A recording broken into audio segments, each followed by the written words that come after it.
backs. We've got new contenders for the 2024 race to the White House. Plus, the next jobs report is out this week on the heels of a new survey showing a strong labor market isn't easing our wallets. We want to bring in today's guest, Republican strategist Armen Keteyian and Democratic strategist Rich Nichols. Good morning to both of you. Thanks for joining us.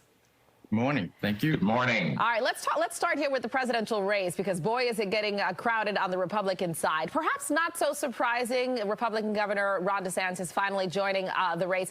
A little bit of a rocky start on Twitter Spaces with some technical issues. Rich, I want to start with you here. What does his official entrance into the presidential run mean for the GOP? I don't think it means basically we've got another governor in the race out there, and the hard truth is that Donald Trump starts out with 40%. Period. End of story. No matter what the guy does, he can grab genitals, he can get indicted. He got indicted last month, and his numbers went up. His fundraising numbers went up, and his supporters' numbers went up. So I think anybody jumping into the Republican race for the nomination is just wasting their time and their money, because they're just not going to beat Donald Trump.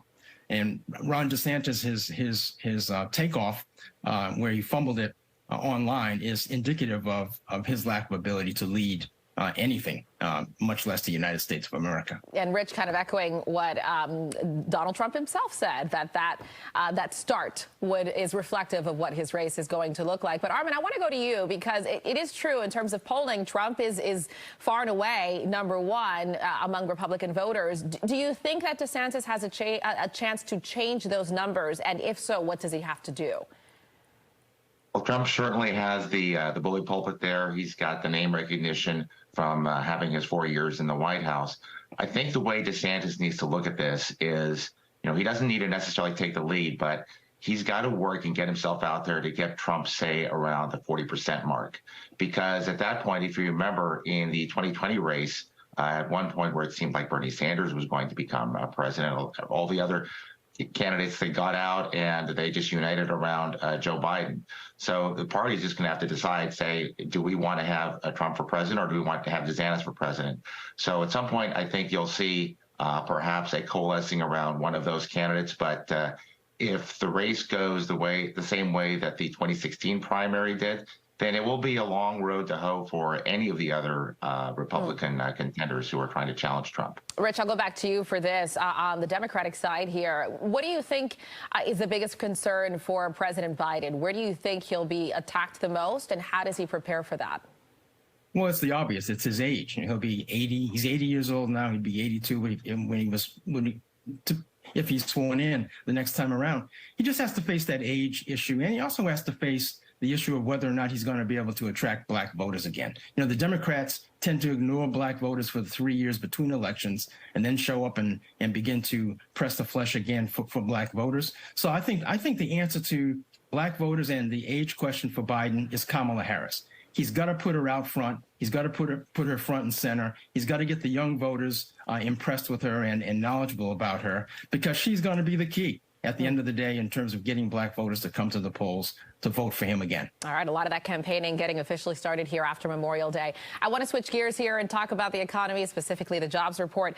200,000 jobs were added in most recently, and that's down from an average of 370,000. So it sounds a little counterintuitive, but that's kind of good news, certainly to the Fed, who's been trying to tame inflation, slow down the economy. Armen, I'm going to start with you here.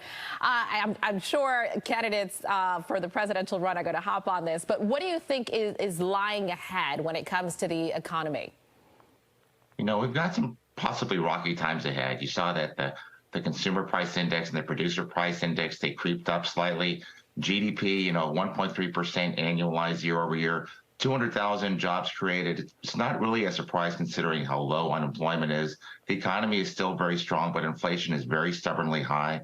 So what this means for the consumer is that the Fed is going to keep their interest rates at a higher level.